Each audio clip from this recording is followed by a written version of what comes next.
Korupsi pertambangan dan perikanan ilegal serta pembalakan liar masih marak terjadi.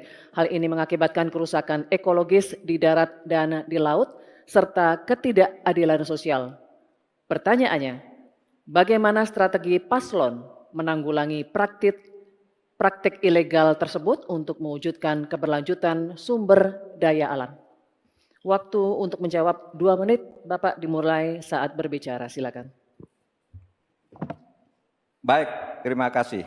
Sebenarnya persoalan penyelesaian SDA dan energi selalu harus menyeluruh dari hulu ke hilir.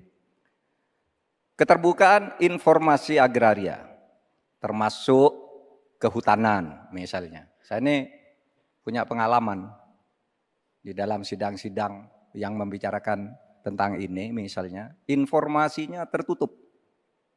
Siapa yang punya lahan ilegal di sebelah sana.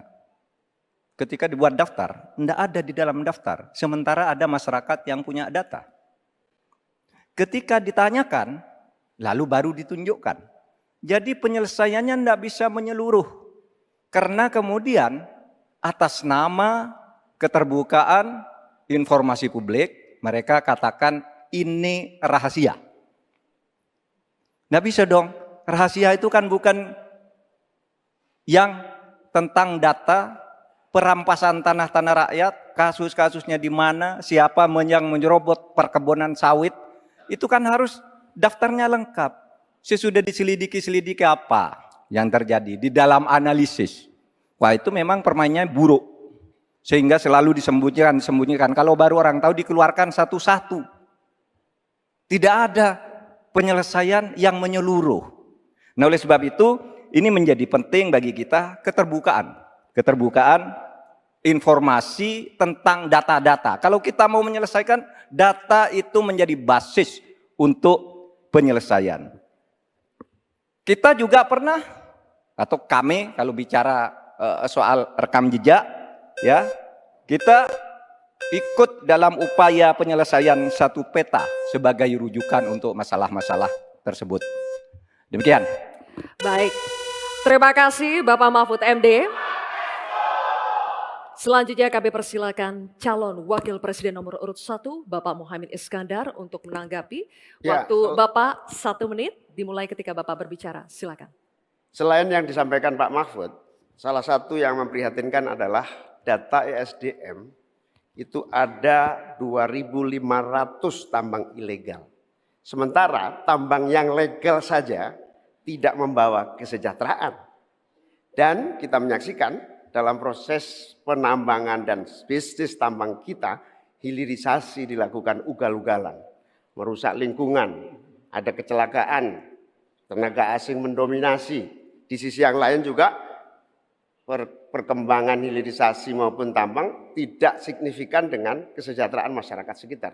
Sulawesi Tengah, pertumbuhan ekonominya sampai sekarang bisa 13%. Tinggi sekali, tapi rakyatnya tetap miskin dan tidak bisa menikmati.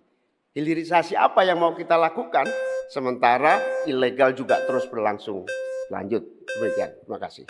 Baik, terima kasih Bapak Muhaimin Iskandar.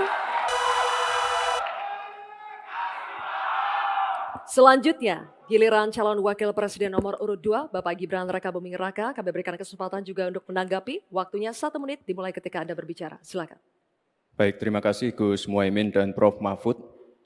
Dari pasangan Prabowo Gibran, simpel saja solusinya.